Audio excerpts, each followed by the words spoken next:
Hi guys, welcome back to the channel. Today I've got 3 replays in the Soviet Tier 9 Tech Tree medium tank, the T-54. If you do like the video, as always, don't forget to like and subscribe down below as it really does help out the channel. And yes, the T-54. It is an absolutely solid Tier 9 medium tank. It's got pretty much good all round everything except for gun depression. It's got pretty good top speed. It's got 56 km/h top speed with a 20 km/h reverse speed, 19.87 horsepower per ton ratio, meaning you hit the top speed pretty easily. You've got good camo with 268 meters of still concealment with the build that I run, which is absolutely fantastic for a Tier 9 medium tank. 499 meters of view range means you'll spot for yourself really easily as well. You've got a 5.98 second reload, which is 3.2k DPM.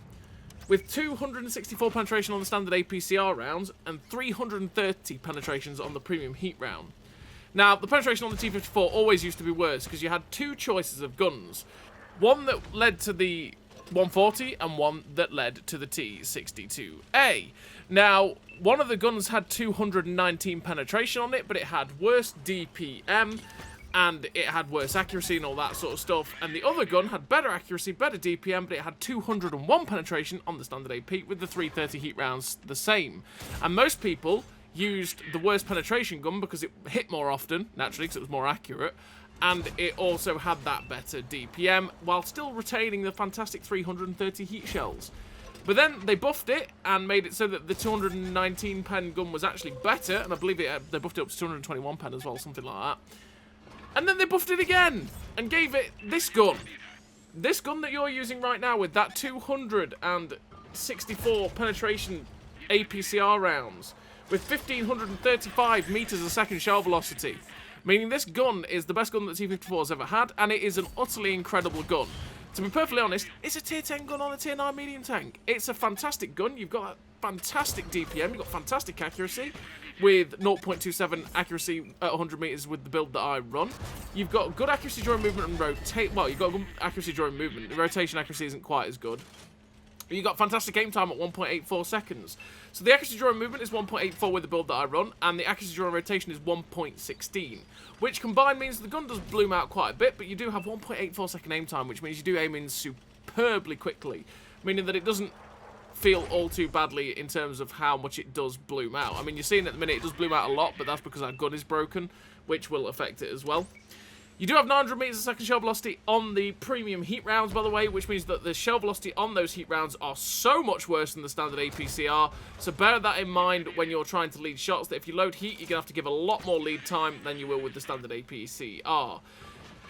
You also have that 5 degrees of gun depression. Like I say, it's very, very Soviet in that regard, meaning that you do struggle on ridge lines. You really do have to overexpose in that regard to be able to get the gun down on target, which can be a bit of pain, but it's just basically getting used to it. Once you get used to the lack of gun depression in certain tanks, you generally get used to what positions you can and can't use with it, and you can just make it work, because everything else about this tank is utterly fantastic.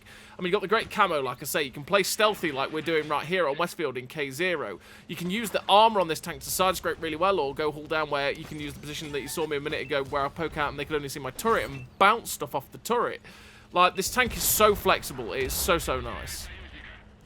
So what do I run in terms of a crew and equipment on the T-54? Well, I run Born Leader, Rapid Reload, Sixth Sense, Trap Mechanics, Situational Awareness, Steady Aim, Snapshot, Run and Gun, Camouflage Expertise, with the Advanced Loader, the Camo Net, and Optics. Optics to be able to spot for myself and get that 499 meters of view range. Camo Net to get me down to that 268 meters of still concealment. The Advanced Loader to keep my DPM up to that fantastic level that we've got. All 3 gun perks because I'm not running the gun stabilizer. So I want to make sure this gun is as good as possible with the Camouflage Expertise to make the camo that little bit better. And like I say, I run the Camo Net instead of the gun stabilizer because I feel like this gun is just absolutely fabulous, and it doesn't particularly need the help all too much from the gun stabilizer to keep the aim circle down.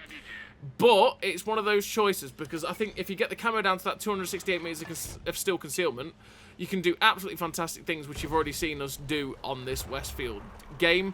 And it helps you have that flexibility of using the fantastic camo to stay unspotted for as long as possible while dishing out the damage with this fantastic DPM. But if the gun does irritate you, you could quite easily drop the Camo Net and run the gun stabilizer, and that will make the aim circle basically not really bloom out while you're on the move. You can see that's as much as the we've just been on full chat on the move, and that was as much as our gun aiming circle actually bloomed out. Now, if you run the gun stabilizer, it basically very rarely blooms out, and if it does, 1.84 seconds takes care of it, right? So it's down to you and personal preference, because your gun stabilizer will knock it down to 1.48 and 0.92. We finished that first game with the first class, the Sniper Medal, 1,523 base XP, 3.2k damage and 2.6k assistance. And we really did show in that replay how important it is from our spawn to take K0.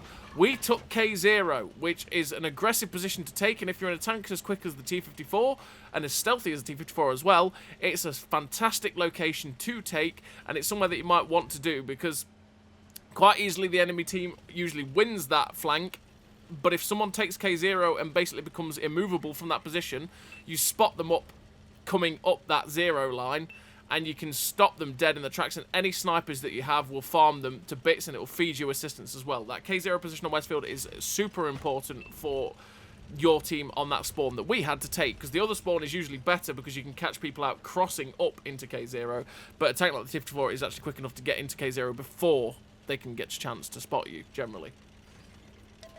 But yeah, like I say, it's personal preference on the T-54 and how you want to kit it out. Like I say, I feel like the gun is good enough for me, and I really want to be able to abuse the camo if I can, to stay unspotted in lots of situations and be able to farm out with a fantastic DPM. Because I feel like the gun handling is just good enough without the gun stabilizer. But again, you know, the gun it's personal preference. What I run might not work for you, and vice versa, what you run might not work for me. Some people will definitely want the gun stabilizer, some won't. But as you can see, even like on the move, the gun, it's mostly when you turn. You see how much the aim circle bloomed out when we rotated there? That's the accuracy during the poor accuracy during rotation rearing its ugly head. The accuracy during movement is really not actually that bad. So when you're moving backwards and forwards like you're seeing here, you can see it doesn't even bloom out that much at all. And with 1.84 second aim time, it really does zoom in very, very quickly. So that's why I don't really particularly run the gun stabilizer. So this second replay, we are on El Haloof, and on El Haloof, we are just trying to see where we can get some damage. Obviously, we come to this corner brawl, which can be a bit awkward in a tank like a T-54, because naturally, we have 5 degrees of gun depression, and 5 degrees of gun depression don't work on ridgelines that easily. But we've got the perfect little position here that we're taking at B2, which is very vulnerable to artillery, but is a great position for a tank with a lack of gun depression, because it's quite easy to be able to go hull down where they can't see your hull, but they can only see your turret, and not have to overexpose yourself to be able to get shots. We're up to 1,200 damage so far, and I really want to get in to see if we can get some shots into this Rhinoceronte or get the 4005, but the 4005 doesn't seem to be here anymore, so we're just looking for shots into this Rhinoceronte's turret. Unfortunately, we just missed the shot there. I didn't want to poke up any further than I am right now. And the reason for that is if we go any further around that corner, the people that are at G3 can actually shoot us. So you can see that Murat and that E4 there, they could have shot us if we went balls to the walls aggressive after that Rhinoceronte. And I knew that if there was stuff back there, they could shoot me. So I did not want to go around that corner, which is why I was trying to get the awkward shot there into that Rhinoceronte without just going over aggressive straight over. But now my Sturm target's going, and I'm thinking, we're not spotted. They're not spotted. Well, the E4 gets spotted. And I was thinking, okay, I might go in with my Sturm target, get up behind the TD and the heavy tank and the medium tank if I can. But the Waffle E100 started unloading on us, thankfully. We only got shot once by the Waffle E100. And now we're going to go back up this Sturm target. We should have done it originally. We shouldn't have shot at the E4, because as you can see, we're not actually getting spotted while we're moving in. The 4005 I thought might have been looking at us, and he isn't. We might actually get an awkward shot into the top of his turret, though. I was also thinking possibly going after the Super Conqueror, but the Super Conqueror is in a face-off there with a 60 TP that I feel like he might die to. So we're just going to change up and see what we can do. Going to put around the corner, see if we can find one of the TDs, and there we find the Murat. We put a shot into the lower plate of the Murat. Something misses us with APCR, not just the Murat firing at us on the move. And we put the Murat down to a 2-shot. Now, I think if this Murat comes after me, he's dead, because we've got TDs behind us. So I'm like, go on then, come on, come on. Come for shots at us, bro. Something misses him from the back. I'm thinking, well, he's not going to come after us now, right? He's just been shot at. So we're just baiting a shot. We are trying to get this man to fire if I can. Because, again, with the gun depression that we have on the T-54, I am not going to be able to get over and get a shot at him without overexposing. But in fact, the Murat does come all the way over. which was completely unexpected. I thought, oh, he's not going to do it, but he did, and thus got himself shut down by our Gorilla 15. Again, I didn't expect him to just come round, which is why I was looking at the map to see what was possibly behind us and see what was going off elsewhere on the map. And yeah, thankfully for me, he got shut down by the Gorilla, and we only got one more. We only got one shot taken in advance from that Murat. So we've got the HE loaded for these 4005s, which is perfect for us because that means we're getting 400 odd rolls on them. Hopefully we can get around the corner to shut down this 4005 before he turns around, and there we go. It's currently 8-6 on the team, so we're currently winning, but it's still in the balance. 1,500 assistance with 3.5k damage. And then we see a Foch at the back. So we go for the Cupola shot on this Foch, just trying to keep him lit while our friends are coming in, because we are the ones spotting him so we can get some more assistance. Unfortunately, just missed the shot there on that Foch 155, but the artillery is currently looking at us as well. We saw where the shell tracer came from. It came from somewhere around that back corner, so what I'm trying to do is just put some blind shots in. I do get spotted when I fire there, which means that either the Foch has come back round or there's something else, and in fact the Waffly 100 is there, so that's what I assumed was the one that was actually spotting me as I fired. And I'm just seeing if that Foch is trying to poke round. So we put a shot there blind towards the Foch, and I should have realised that when I got spotted there, it was definitely the Foch. He'd come back round.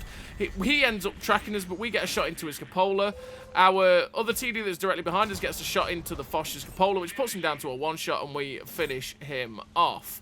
I should have realised when I shot, the only thing that could have spotted me there was that Foch, because there's nothing else in the vicinity that could have done it, and yeah, we ended up getting ourselves spotted. But the next Foch is coming, so we tracked the Foch in place, which tracked and penned it, and the Foch 155 is coming for us, and this is where we make a mistake, because I track him again, perfect, and this time we're going to go for that track and see if he's not got track mechanic. He does have track mechanic, but we don't track him with that shot, and I should have run away. I should have run away. I should run away. I go for the outside tri-wheel again. And sadly, we only penned the lower plate. We should have run away there because we would have survived. But, well, we got unlucky in first place that we missed that track. And we got unlucky in the second place that it didn't just track in anyway. But we lost the game, sadly, with 4 kills, 5,024 damage, 2.5k assistance with the second class, which was 1,258 base XP on a loss, which is a really nice game. It's just a shame that one of our team ended up going and sitting in the back of the corner for most of the game. And we ended up losing it. So we end up on the third replay, and the third replay we're here on this map, which is Grim Graveyard, which is obviously the Halloween version of Proc that was out in the Matchmaker recently. And from Grim Graveyard, see, I quite liked playing Grim Graveyard because it added a little bit of an extra dynamic to Prokhorovka. There was all the extra little bits and bobs of cover, meaning there was extra little bits and bobs of places you could actually, or extra little positions that you could go poke over on and know you're safe, that you're not on proc, and it meant that you could get extra damage in certain spots too. So we come to the position here at EF3. We end up getting a shot into the Teeth Breaker, and now this T-114 battalion is out in the open, so we're just putting shots at the battalion as much as we can. Currently being looked at by artillery, which is, well, not a good time. And we're up to 1,300 damage so far, and there's the hit from Artie. It takes off about 400 hit points, damaged a load of modules, but we get another shot into the T-114 battalion before he manages to get away, and we're up to that 1,654 damage. And at this point I'm thinking, I don't want to take another hit from the Artie. The Artie is the one that's currently looking at us, but we're just going to take a chance. I'm going to see if I can slowly but surely poke up, see if we can spot anyone crossing, and in fact we find a T-54E2, which is the unskinned Sergeant Slaughter, a very, very good tier 8 premium auto-loading heavy tank. The artillery fires and misses, which makes me think, okay, I am now safe from the Artie because I'm not going to get a shot from them for now, and we're going to go see if we can get some more shots into the T-54E2. Now we're unspotted. The other thing is I do have to come quite far over to be able to get shots at this T-54E2.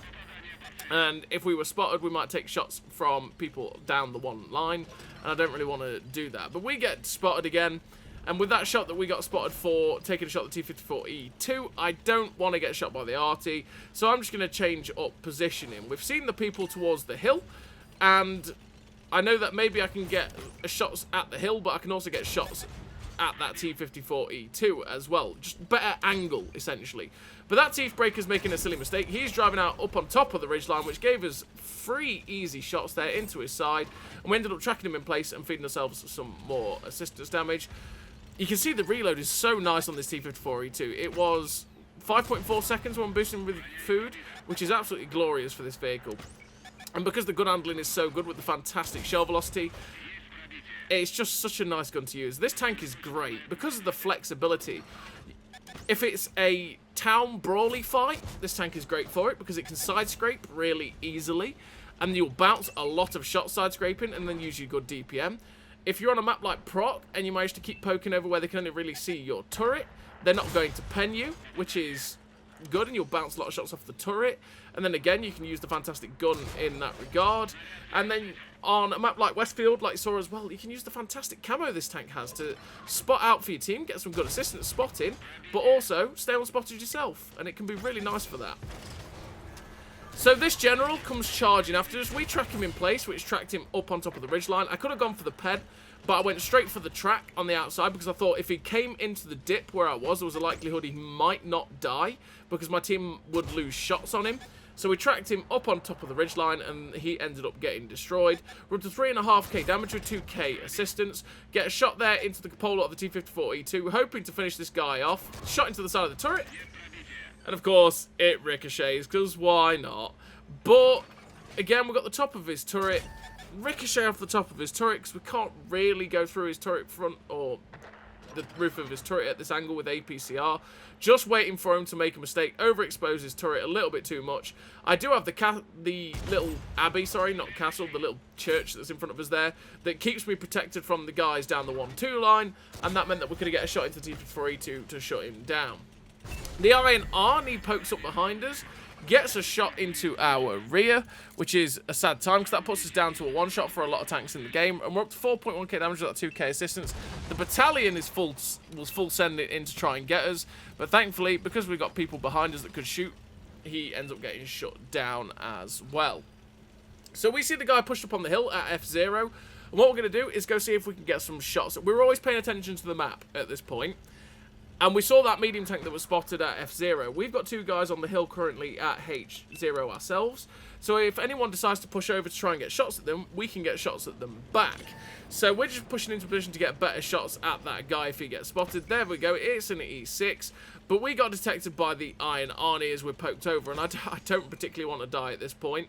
So we're just looking for shots to get into the E6. We're not spotted, so we're just staying unspotted in our bushes. The E6 is in the perfect places for us to get shots in. We put a shot into him there, and then we get detected. And in fact, the IS-7 poked over, which spotted us where we are, and we can't get any shots at this IS-7 at the minute because it's a bit awkward. But our medium tank going in means that he is now a distraction. So I'm just trying to see if we can get a shot into the Iron Arnie. But the Iron Arnie, sadly for me, is in the perfect place to not get shot. So I can't shut down that tier 10 American premium medium tank and get a gun out of the game.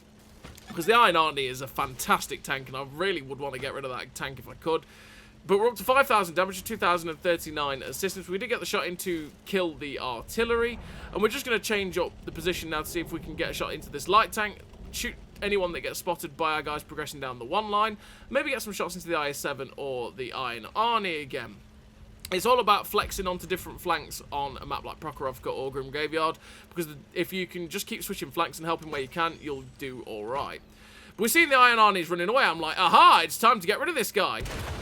And he snaps us on the move and finishes us off around the dead Crafts Panther as well, which means his RNG was in, my RNG was out, and we finished with the victory, sadly. 2 kills, well, not sadly, it was great, we won the game, but we finished with 2 kills, 5,000 damage, 3,088 assistance, that's what, 8k combined. First class Pascucci's, the high caliber, the sniper medal, 1,689 base XP, a really nice game there for the T-54, which is honestly a fantastic tier 9 medium tank.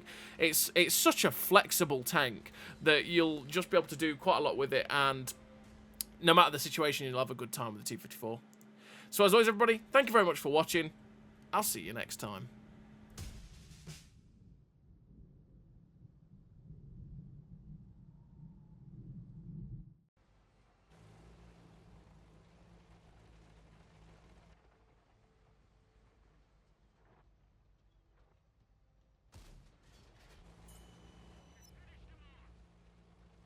A great success.